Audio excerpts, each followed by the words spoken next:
Good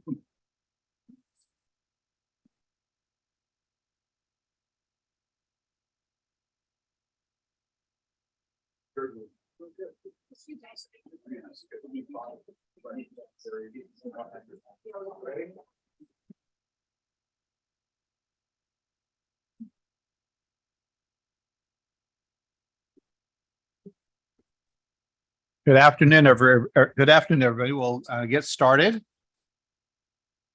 So good afternoon to members of the MAG Management Committee. This meeting is now called to order.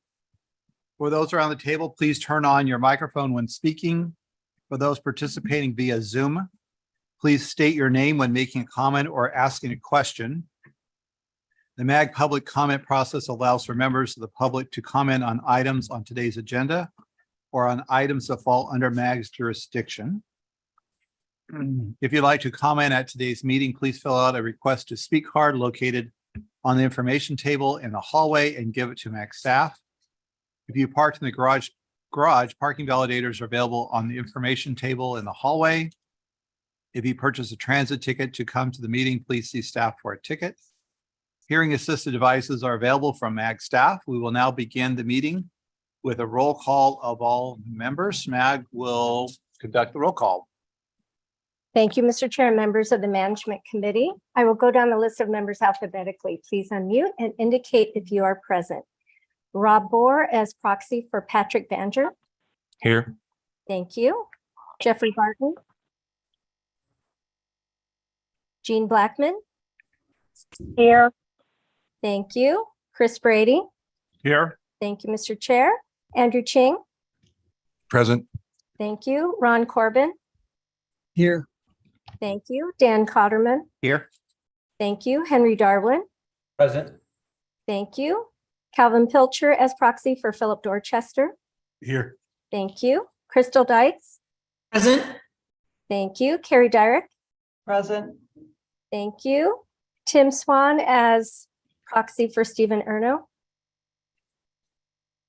Bruce Gardner. Here. Thank you. Rachel Goodwin. Ben Bitter as proxy for Rick Horst. Here. Thank you. Suzanne Jones. Present. Thank you. Jill Kymack. Here. Thank you. Jeff Kalaga. Here. Thank you. Leo Liu. Here.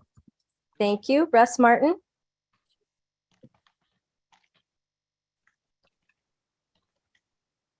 One more time, Russ Martin. Reyes Medrano. Jessica Mefford Miller. Present. Thank you. Jennifer Jack as proxy for Brian Myers. Present. Thank you. Gary Neese. Kevin Phelps. Jen Pokorski. Matt Busby as proxy for Bryant Powell. Present. Thank you. Lynette Reed. Present. Thank you. Bill Murphy as proxy for Jim Thompson. Here. Thank you. Mark Sanders as proxy for Director Toth. Present. Thank you. Kathy Valenzuela. Here. Thank you. Matthew Williams. Present. Thank you. Bob Wingenroth. Here.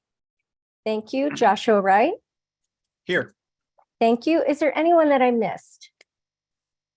Sorry, my audio didn't work. Russ Martin, Florence. Thank you, Mr. Martin. And this is Jen Pokorski. I think I might have had myself muted, but I'm on Zoom. Thank you, Ms. Pokorski. This is Rachel Goodwin with the Town of Fountain Hills as well. Thank you, Ms. Goodwin. Mr. Chair, we have quorum. Thank you very much. All right, please join me. Please stand and join me for the Pledge of Allegiance. I pledge allegiance to the flag of the United States of America and to the republic for which it stands, one nation, under God, indivisible, with liberty and justice for all.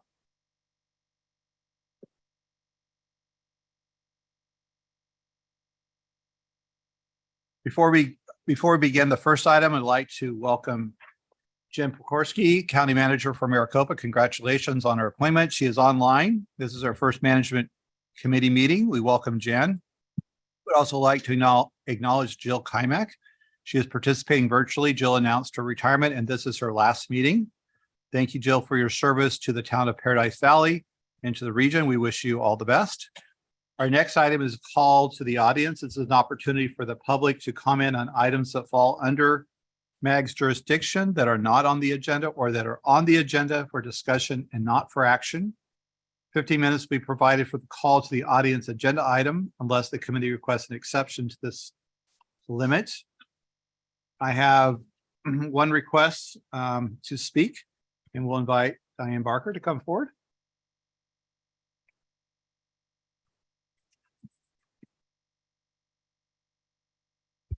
Good afternoon, Chairman Brady and MAG managers. I'm Diane Barker. I'm residing in downtown Phoenix, but through the decades, I have lived in 7 different cities, so I'm kind of familiar with the valley. And somebody that actually my landlord said to me, well, where do you go on that bicycle? And then she gets a smile on her face when I tell her. I said, well, at 4 o'clock, I can go 2 blocks here. And I'm up in Arrowhead in about 35 minutes. I'm out in Mason, about 40. I'm down in Chandler. And her eyes get bigger and bigger. I says, yeah, we've got quite an express bus system. And it's been serving. And we have this on the budget and like this for trip reduction.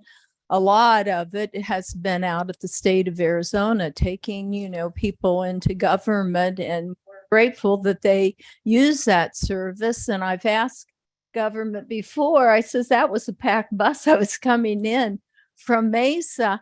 I says, well, we can't advertise it because we don't have any more. Anyway, I think, that there can never be enough customer service or in thinking of innovation on what you have. And that would be an idea I have where you get, and what the public's talked about this decades ago, when you get the whole interstate, all like we have all around Maricopa County, you run a fast bus.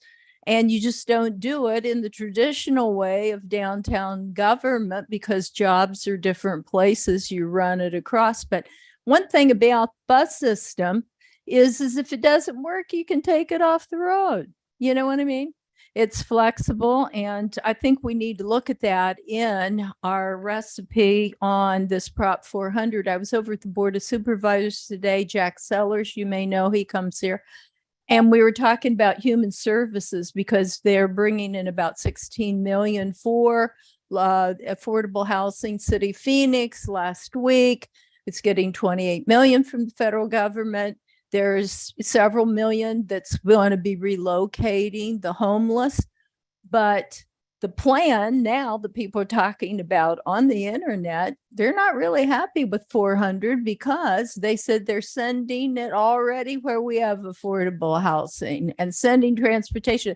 People have jobs in many different areas of the valley that need affordable housing and they need affordable transportation. So I'd like to have you think about that a little more. And thank you for Mags giving me some bigger, charts and like this in our human services that I talked today about. You've got like 9 positions here. And so good luck. Thank you. MAG also provides opportunity for members of the public to submit written comments via the MAG website 1 hour prior to the meeting. And I believe we have 1 written comment. So staff, if you'll read that for us, please. Thank you, Mr. Chair. We have received 1 written comment for the call to the audience. I will read that comment for the record. This comes from Peter Anello, Mesa, Arizona. Begin comment. The Maricopa Association of Government, MAG, is making recommendations to the voting members of the Regional Council this month. The recommendations they are going to make will not fulfill EPA requirements, but would destroy our economy and individual freedoms. If we took all 4 million cars off the road in Maricopa County, we would still not meet EPA requirements. This will be very bad for our state and citizens. This will cause more harm than good. I reject this based on the following. These recommendations are unreasonable and ridiculous requirements from the EPA and are an infringement on my individual liberties. There is no way we can meet the requirements of the EPA, and I reject these California-style Green New Deal recommendations. Please reject them too. It is ridiculous to think we are all supposed to get rid of our gas-powered appliances, cars, etc. Not all Arizonans can afford gas-powered cars. Natural gas is cheap, plentiful, and reliable, which is the key to keeping costs affordable for all citizens and small businesses. End comment. Thank you. All right, we'll now proceed to item number 4. Mr. Zerker has an executive director's report. Thank you, Mr. Chair. I don't have any slides today, but just wanted to talk about just a couple things. It's one of those things, when you start paying attention to something, you suddenly see it everywhere. So for some strange reason, I'm paying attention. I'm starting to see MAG everywhere. But I just wanted to talk about that as kind of an example of how MAG serves the region. I've kind of heard some folks who are out in the world talk about MAG as sort of this disembodied group of nameless people, but it's actually an agency that represents all of you and all the agencies. So when we talk about MAG, it really is all the communities, member agencies, Native nations, and others who are part of us. And so here's some of the things that our staff have done in the last month that have gotten attention. The human services folks had a lot of conversation about the point in time count with your staff, and also that was a lot of had a lot of commentary in the news about homelessness, the point in time count. They also had a housing finance webinar to talk about affordable housing finance, which was feedback from city managers. That's sometimes the most difficult thing for affordable housing is not where you put it, it's having enough money to be able to do it. And so the staff responded by putting together one of our biggest webinars ever on that subject. On the travel side, our travel modelers found themselves in the news because travel modeling shows that traffic is back to pre-pandemic levels. So we've talked to TV stations and Axios and other print report about the data that comes out of MAG that shows we have as much or more traffic today as we did before the pandemic, and it's moving to kind of strange times of day. And maybe you've noticed it on Saturdays now, we're seeing congestion where we'd never seen it before. I've seen that on Saturdays, and also over the noon hour, there's more congestion on freeways than we'd experienced before. And our folks are trying to kind of figure that out as well. Of course, Prop 400 is everywhere at the moment, and our staff are busy working on that. Air quality, we testified to the legislature last month to talk about air quality and ozone. We heard a comment on that. Just in follow-up to the regional council presentation we made to close the loop with you all, we have hired a Washington, D.C. legal expert to be our advisor in Washington with the EPA, as we need to potentially challenge some issues, but also just have a better understanding of how to talk through our unique situation with ozone with the EPA. So we've done that. We'll soon be setting up an ozone website, specific web page for the public to get information. A couple of the mayors asked for some just factual data that they could point people to when they're hearing misinformation about ozone. And so we have recorded about a 15-minute video walking through the ozone issue to give people facts. And then the mayor's also requested some fact sheets to be put together, which our staff are doing. So we want to be responsive to that. And that's part of what we're working on. Finally, yesterday in senior transportation, which our human services folks do, they had a good webinar, hybrid meeting, on senior transportation and technology. So there's lots going on your behalf with your staff. And it's just a good reminder of everything that we're working on together. So thank you. Thank you, Mr. Zerker. Appreciate that. We'll now proceed to item number 5. Our next item is the approval of the consent agenda. Items 5A through 5F are on the consent agenda. Does any member of the committee have questions or request a presentation on any of these items?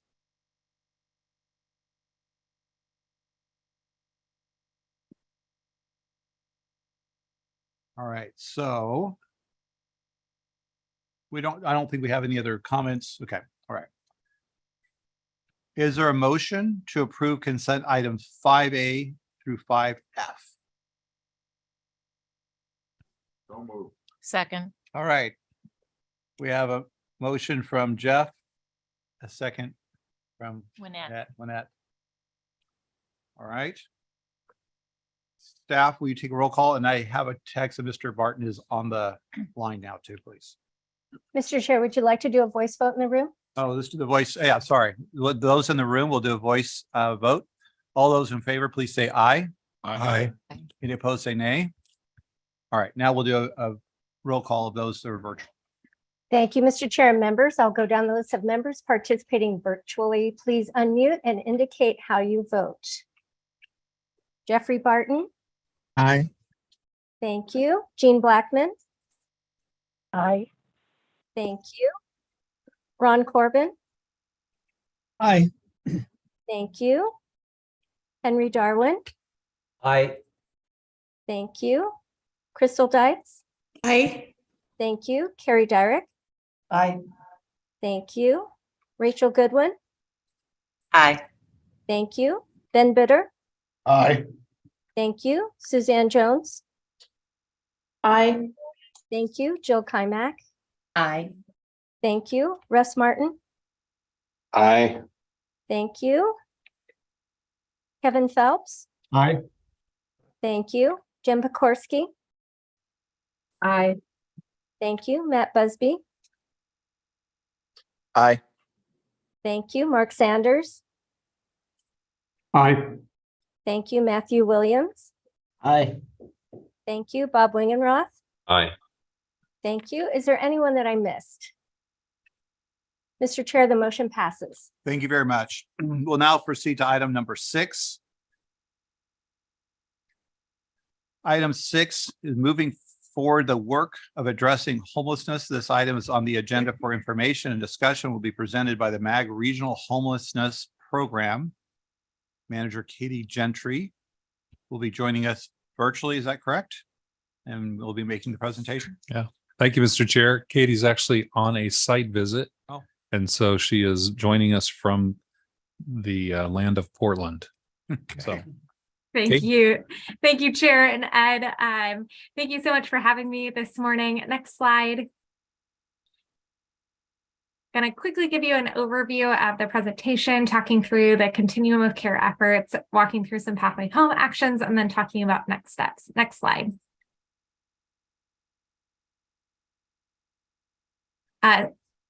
Awesome. Thank you so much. Quickly overview, each year we apply for annual funding through the Notice of Funding Opportunity. This year, we just announced back at the end of March that we received $36.3 million in funding.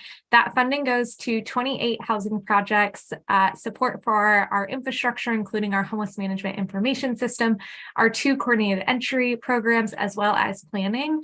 Really excited that we were able to get 2 new housing projects that will be launching towards the end of this year. So both rapid rehousing projects, one for families and one specifically for survivors of domestic violence, which was a really big feat for our region. Unfortunately, we did not receive the supplemental notice of funding opportunity, but we'll be following up with HUD staff to figure out how can we further improve on that work so that when this opportunity presents in the future, we will have that opportunity. In addition, our team will be applying for a youth homelessness demonstration project grant, and that application is due at the end of June. Next slide. In addition, as Ed mentioned, we held the point in time count back in January. It is a required count each year by the Department of Housing and Urban Development. It provides a snapshot of people experiencing homelessness in their region and is part of some of those HUD dollars, is a requirement of those HUD dollars that I just mentioned on the previous slide. However, we know it is difficult to measure all of the people experiencing homelessness, especially some of our special populations. Next slide. Quick overview of, we did see an increase this year and our numbers went up to 9,642. For the first time, we did see a decrease in that unsheltered, which is pictured in orange, but a massive increase in our sheltered numbers. But this shows year over year from 2017 to now, we've continued to see that increase over time. Next slide. Breaking down that a little bit further, our entire increase came from our sheltered count, which is really a testament to the work that you all are doing in partnership with Pathways Home and nonprofit partners and foundations. But we've seen a dramatic increase in our sheltered count, that 18%, which is driving that overall count. Next slide. In addition, I wanted to talk about the work of Pathways Home, with those shelter beds being a big piece of the plan.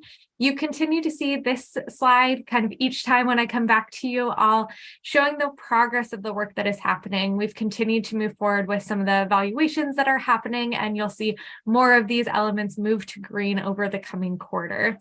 We're continuing to also work with the local jurisdiction committee. We have another meeting next week to talk with them about some of the work and how do we further deploy this work across the region. Next slide.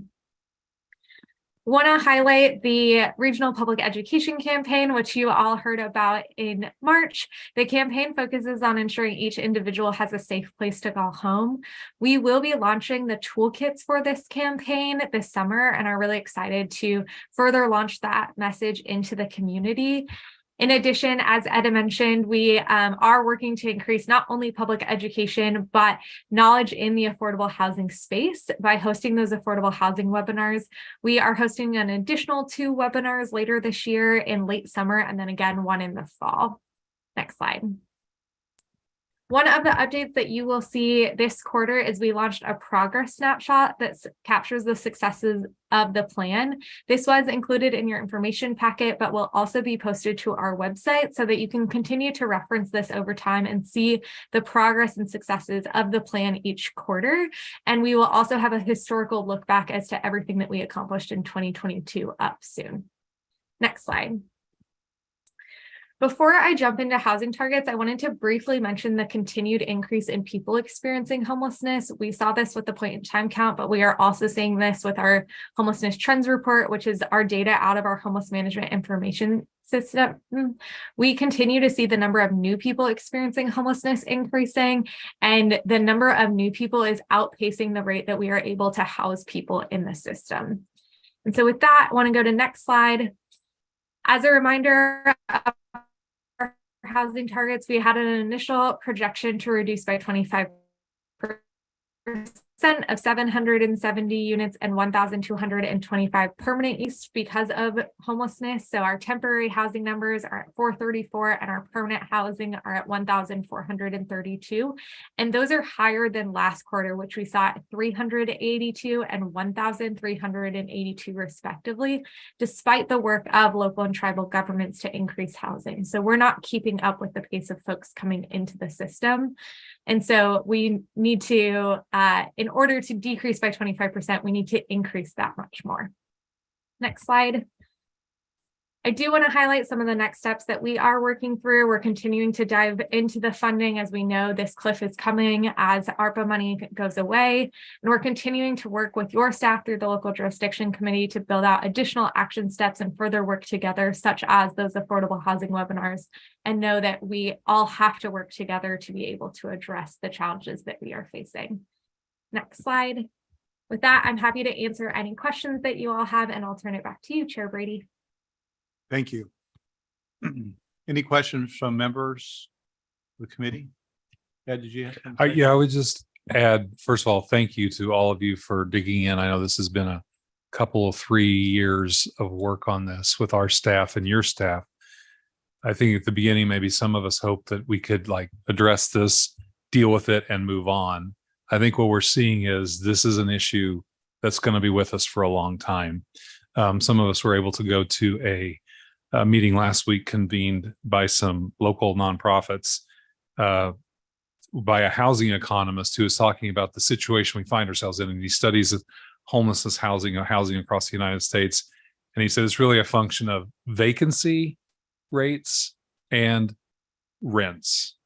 And so in the past, the Phoenix area has been in place where you've had high vacancy rates, moderate vacancy rates, and low rents. That's what we were used to for the last 30 plus years. When you look at the cities where it's a real struggle, San Francisco, LA, Seattle, Boston, New York, the issue is it's low vacancy rates and high rents. That's the worst position to be in, where there's no availability and it's high and the cost is high. You add into that what Katie talked about, which is a growing region with everybody wants to move here. It makes it even harder to get that vacancy rate higher to bring the rents lower.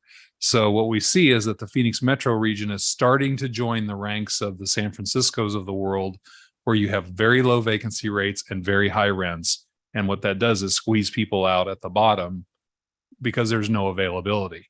Do you think about the contrast would be high vacancy rates and low rents would be Detroit, right? People are leaving, so things are getting more vacant and there's no demand, so the rent goes down. A low vacancy rate and a low rent might be West Virginia, where, you know, people are living there, but nobody's really coming in. People aren't leaving a lot. There's just not a lot going on. So it kind of stabilized at low vacancy, low rent.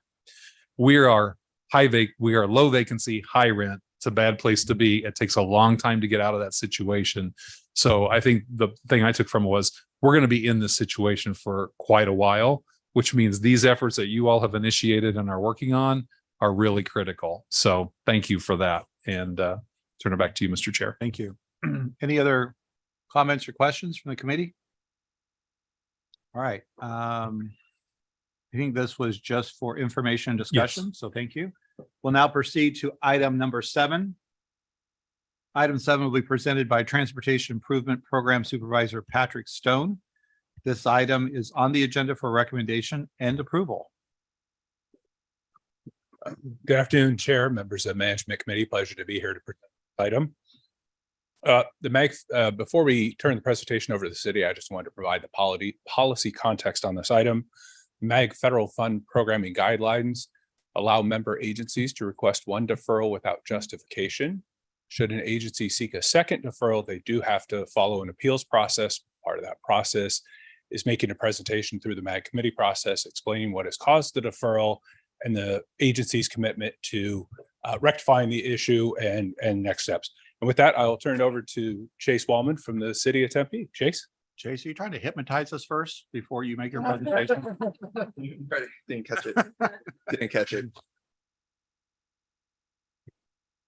Well, good afternoon. Thank you, Patrick. Good afternoon, Mr. Chair, members of the MAG Management Committee. As Patrick said, my name is Chase Wallman, Senior Transportation Planner with the City of Tempe, and thanks for the opportunity today to present Tempe's second deferral request of the Union Pacific Railroad Tempe South Spur Line project. Next slide, please. Just get everyone oriented of where this project is within the region. This project's located in West Tempe. It's from University Drive to Baseline Road, and it runs along Farmer Avenue, Roosevelt Street, and Kyrene Road. This image on the bottom left is showing the southern terminus of the project at Kyrene and Baseline Road. These dashed yellow lines are showing the regional bikeways that this project directly connects to. So at Kyrene and Baseline, this project will directly connect to the Western Canal pathway. The Western Canal directly connects to other regional pathways such as the Highline Canal and Kyrene canals. These canals provide direct off-street connection to the towns of Guadalupe, City of Chandler, and City of Mesa. The top right image is showing the northern terminus of the project at Farmer and University. This again is showing some of the regional bikeways. Just further north of this, you have the Rio Salado path system, which bikeways connect to. Along the south bank, going west, you connect directly to the city of Phoenix. Going east, you travel through Tempe and can directly connect to the city of Mesa. If you take the pedestrian bridge north to the Rio Salado North Bank path, you'll be able to continue to the Indian Bend Wash path, which continues on to the city of Scottsdale. In addition, you see the blue and green lines. That blue line just a quarter mile away is the new Tempe streetcar. Tempe streetcar directly connects to our regional light rail, which continues into Phoenix and Mesa. Next slide, please. So the purpose of this project is to provide for a more comfortable, low stress, and accessible corridor in Tempe for bicyclists and pedestrians. So this project is proposing 3 miles of improvements. Some high level summary of this is protected and buffered bike lanes, a 2-way cycle track. There's a lot of ADA accessibility improvements along the corridor. So some of the things that we'll be proposing are ADA directional ramps at intersections, new wraparounds across alley driveways, as well as we have about 1.5 miles of missing sidewalk along this corridor. So we will be looking to complete that gap in sidewalk with nearly 1.5 miles of new sidewalk. And then in addition, we'll be looking at increased shade with landscaping and then lighting and wayfinding signage to direct users along the route. Next slide, please. So this project is not only significant for the city of Tempe, but it's significant for the region as a whole. This project's part of Tempe's Bike It Bike Boulevard system. So this is a system of wayfinding signage that designates these more comfortable, low-stress bike boulevards that go north, south, and east-west throughout the city. So this makes up our westernmost bike boulevard, which is called the Handlebars Route. This connects users from the city of Chandler north to all the way to the Crosscut Canal in the city of Scottsdale. So this is kind of the middle point of that Handlebars Bike Boulevard route.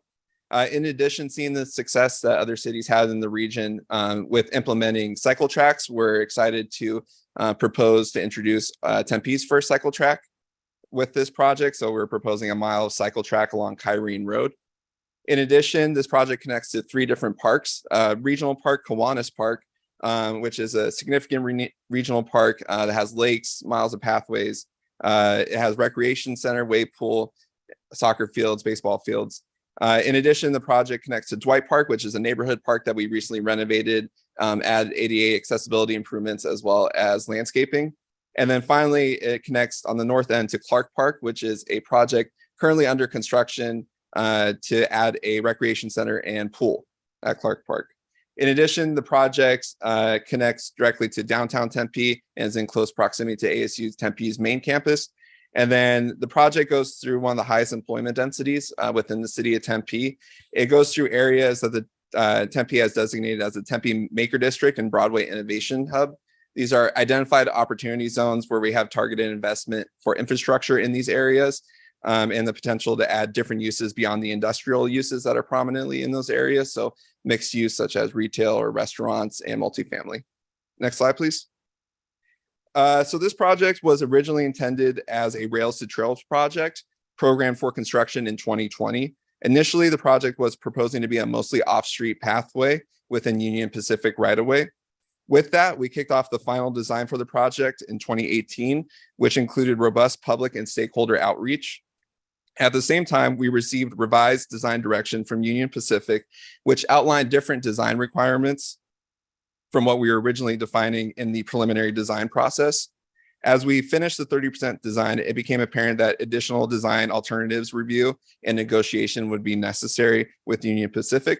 So the city of Tempe requested its first deferral to move the construction from 2020.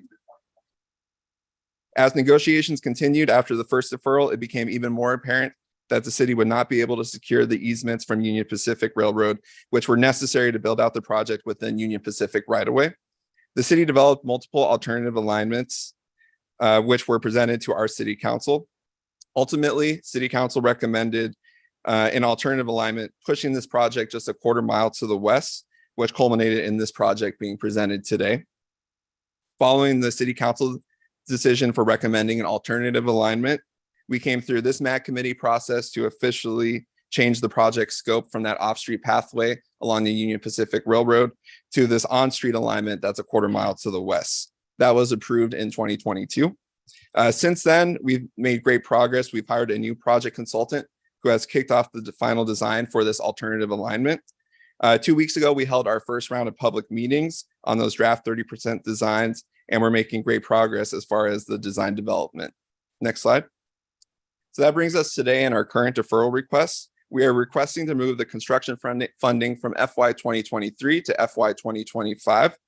This deferral will allow the city the necessary time to finish the 30% design on this new alignment and contract the remaining design work when the additional local funding for design becomes available, which is in July. This will allow the additional time necessary to hold additional public outreach and prepare final plans, specifications, and estimates so that this project could be bid for construction. Next slide, please. So the city does remain committed to this project. The project's design is entirely funded through local money. When we exhausted the funding of our original consultant contract, the city programmed the additional funding necessary to complete the design for this new alignment, which will become available in July. In addition, the city continues to reappropriate all the required local match funding for the grants, as well as additional contingency funding necessary to complete the construction of the project. Next slide, please. So while we hope to beat this proposed schedule, nonetheless, we have built a very conservative schedule just based off of our recent experience with obtaining the necessary right-of-way and utility and environmental clearances for these projects. So we built out a very conservative schedule. We anticipate awarding the remaining design contract in September 2023. finishing the design in September of 2024. And with that, we would target construction in the spring of 2025. Next slide, please. So just reiterate our request. We are requesting to defer the project's construction from FY 2023 to FY 2025.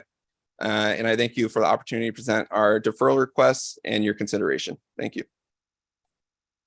Thank you for the presentation. Can I just be clear? So the first alignment was, it sounds like you were dealing with Union Pacific. When you moved it, did you avoid that, or is that just found a place where, that's what I wasn't sure about? Yeah, thank you, Mr. Chair and members of the management committee. The original alignment was going to be within Union Pacific right away. So it was originally intended to be rails to trails project, which would be like an off-street pathway directly adjacent to the train tracks. Since we weren't able to get those easements, we moved the alignment so that it was still providing that north-south connection through the city. But we had to move it away from the alignment of the right of way of Union Pacific. So that's where it went a quarter mile to the west, and we identified that alignment, which had the missing sidewalk gap. And They wore you out, huh? That's how they Yeah. do it. They We- just wear you down. we did our due diligence. Wear you certainly. down. Yeah. Well, you fought a good fight, so we're proud of you. So, so any questions or comments on this item? Mr. Chair, just for context, because there's a lot of new people here. Tempe did exactly what this was designed to do, which is to give a great explanation of what happened. What happened in the past, we would have big blocks of money and projects would just get deferred year after year after year after year. It started causing hard feelings, accusations, and acrimony. And so what was set up was, if you come and explain why, then people have a reason to vote for it. So it's about making sure that money is flowing, because money that's held for year after year is money that's not in some community working. But sometimes there are good reasons why money has to be held. And this, as Tempe has showed you, they gave you that explanation. But that's why we go through this. It might seem like a little bit of an overkill, but it's in response to what used to happen, which was where we kind of had hard feelings about why one city was doing something or another. Now we just lay it on the table and here you go. So thank you. Thank you. Any questions? All right, I think we do need a motion on this one. So can we get a motion to recommend approval of item 7? The motion from Josh. Do we have a second? Okay, Dan, a motion and a second. All those in favor here, please say aye. Aye. Any opposed? All right, staff, you'll do roll call for virtual, please. Thank you, Mr. Chair. I'll go down the list of members participating virtually. Please unmute and indicate how you vote. Jeffrey Barton. Aye. Thank you. Jean Blackman. Aye. Thank you. Ron Corbin. Aye. Thank you. Henry Darwin. Aye. Thank you. Crystal Dykes. Aye. Thank you. Carrie Dyrick. Aye. Thank you. I think Tim Swan is proxy for Stephen Erno. Aye. Thank you. Rachel Goodwin. Aye. Thank you. Ben Bitter. Aye. Thank you. Suzanne Jones. Aye. Thank you. Jill Kymack.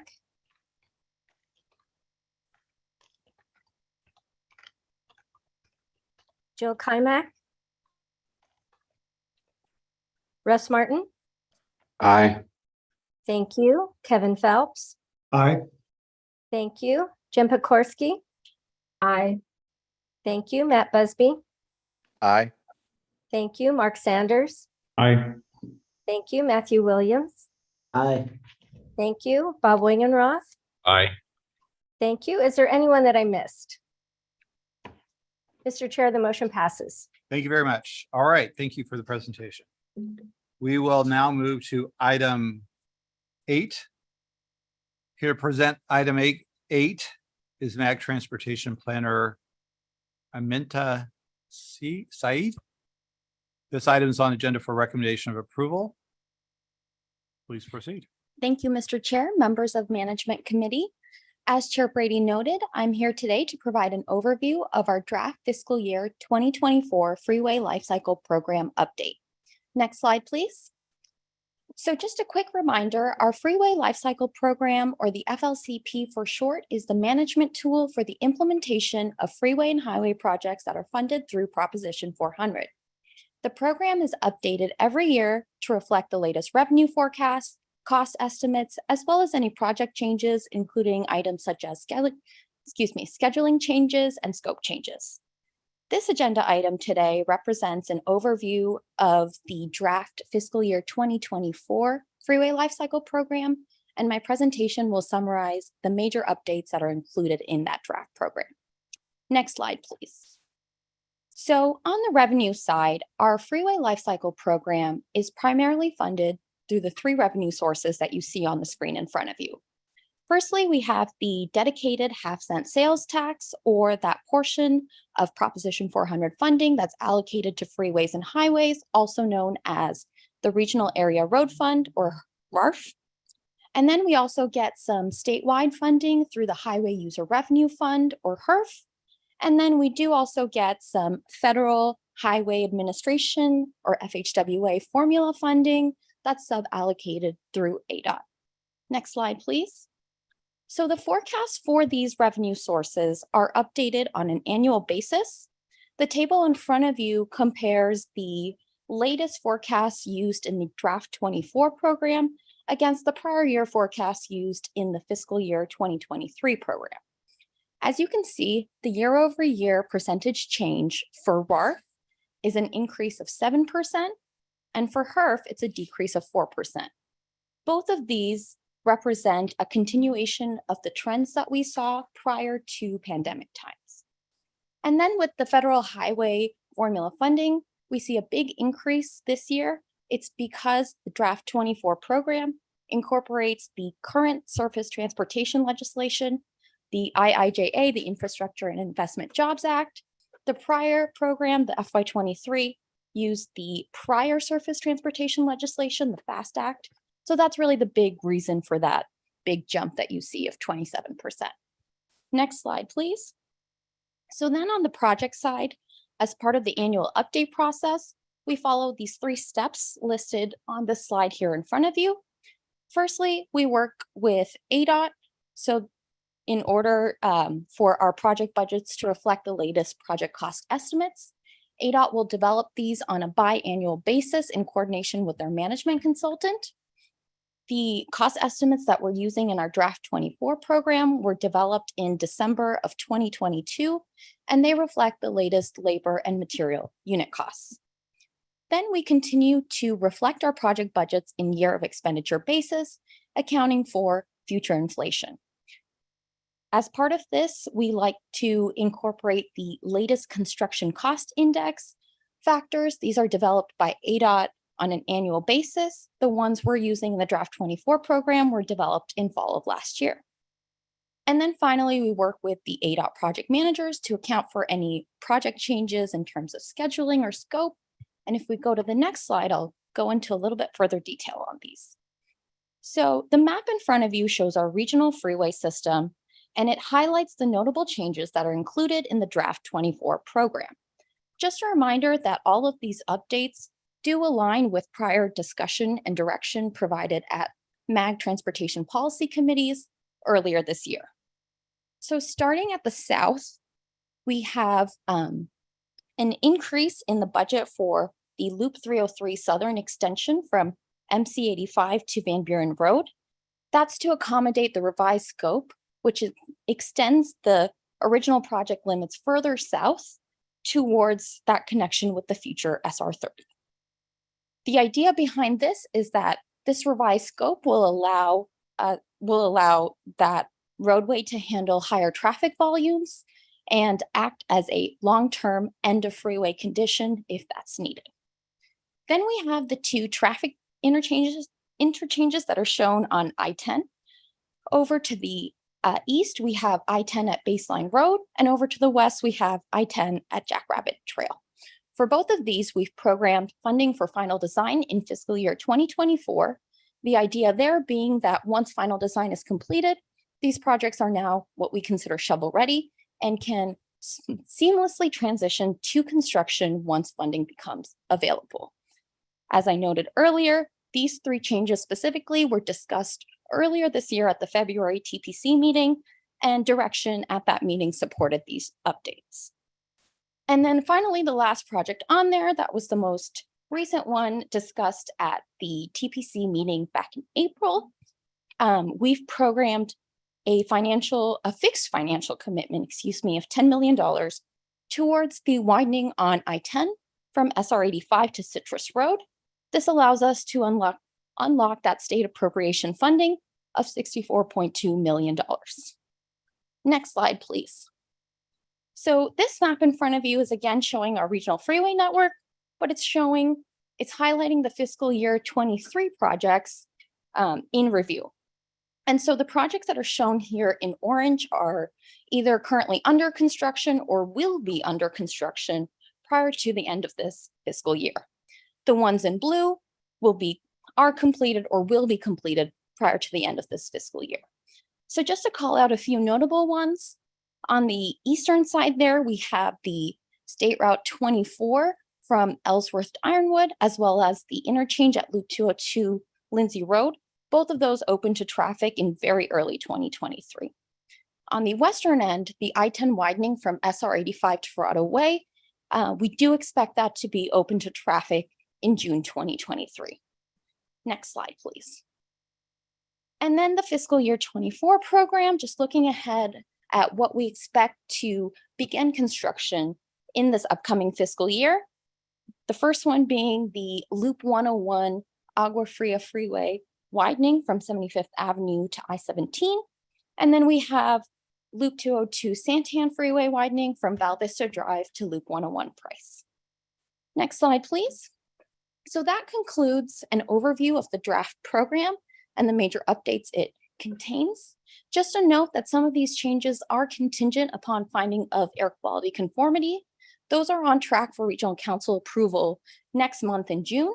So today we're requesting that you recommend approval of this draft fiscal year 2024 Freeway Lifecycle Program contingent upon finding of that air quality conformity. With that, Mr. Chair, I conclude my presentation. Happy to take any questions. Thank you very much.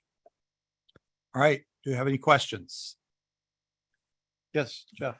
Mr. Chair, members of the committee here, I'll be supportive, but the I-10 baseline road final design, I hope in that final design, and I've been part of the design concept reports going on presently, that careful attention be paid to impacts of economics and immediate adjacent businesses when right-of-way acquisition, anything, expansion, anything is involved there.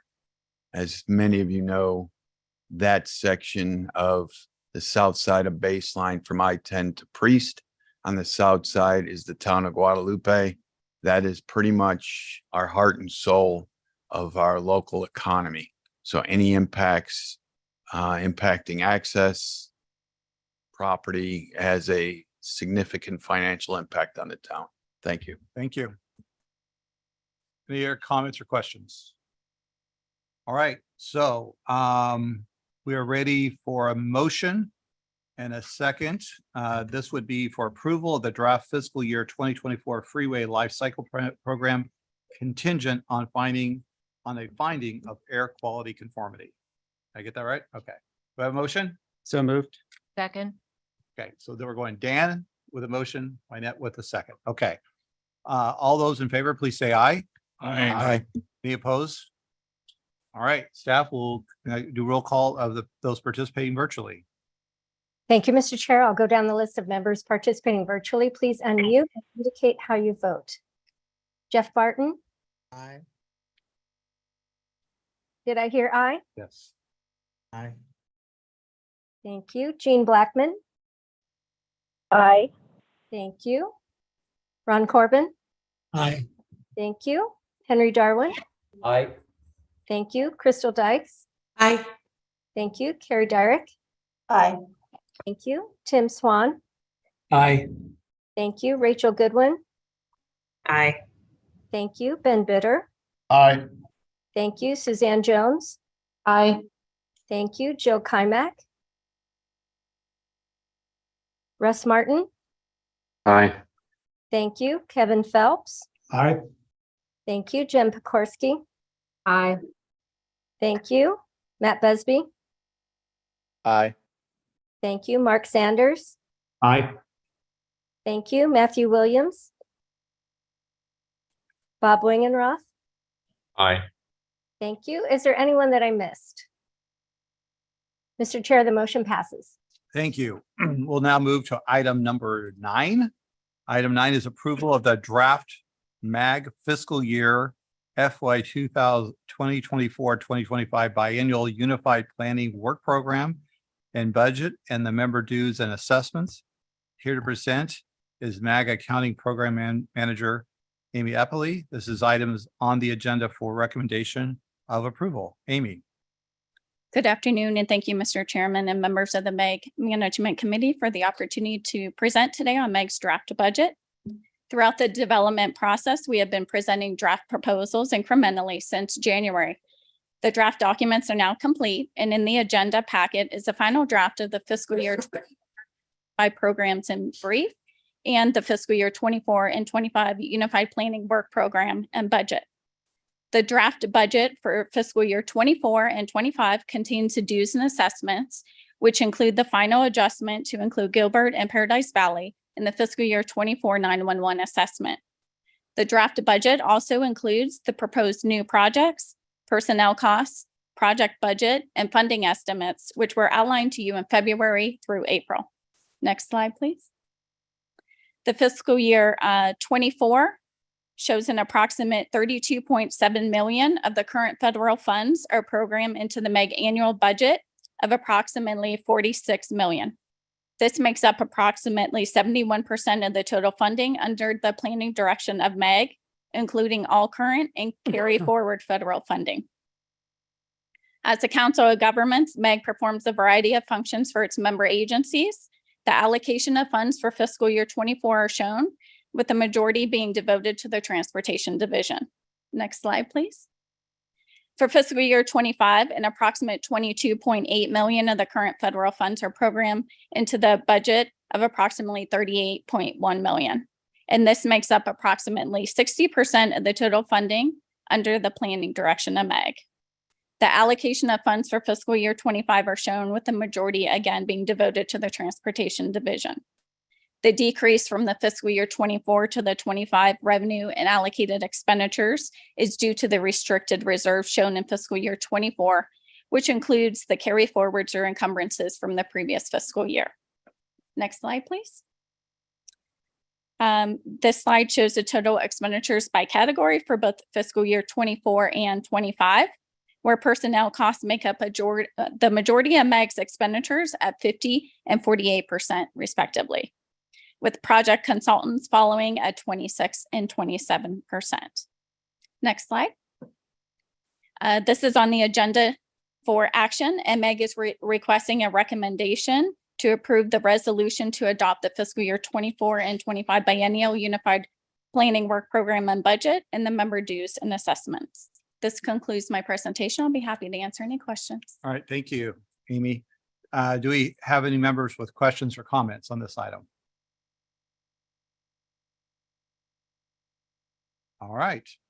Is there a motion to recommend approval of the resolution adopting the draft MAG FY 2024-2025 biannual unified planning work program and budget and the member dues and assessments? So moved. I have a motion from Andrew. Do I have a second?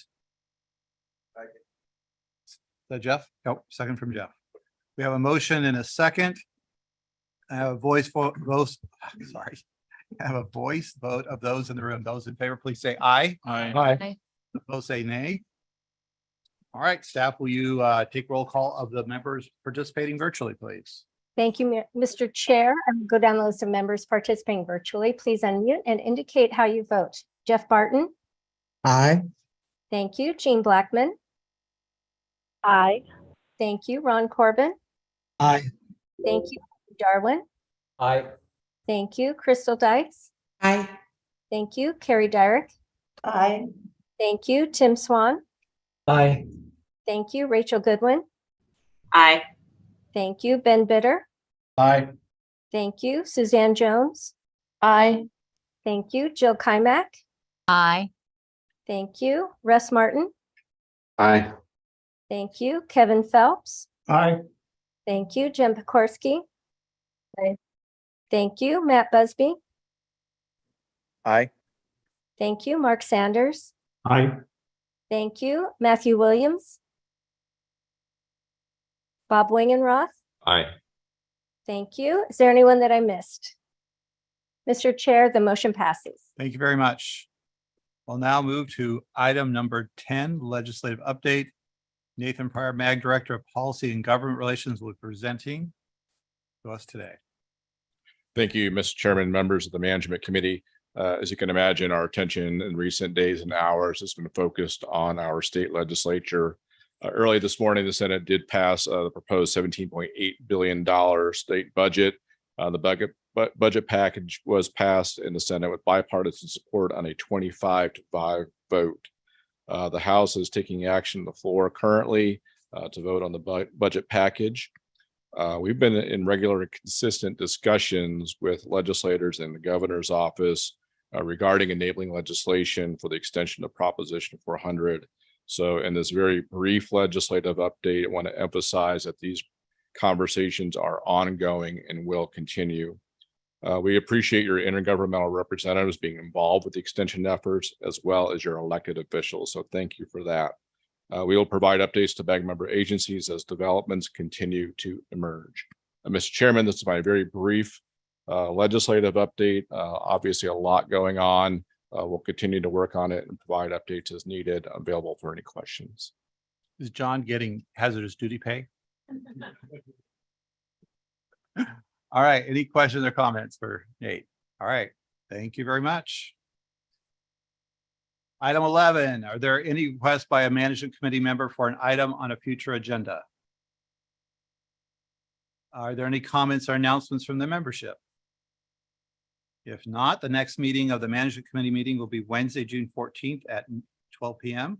With no further business, today's meeting is adjourned. Thank you.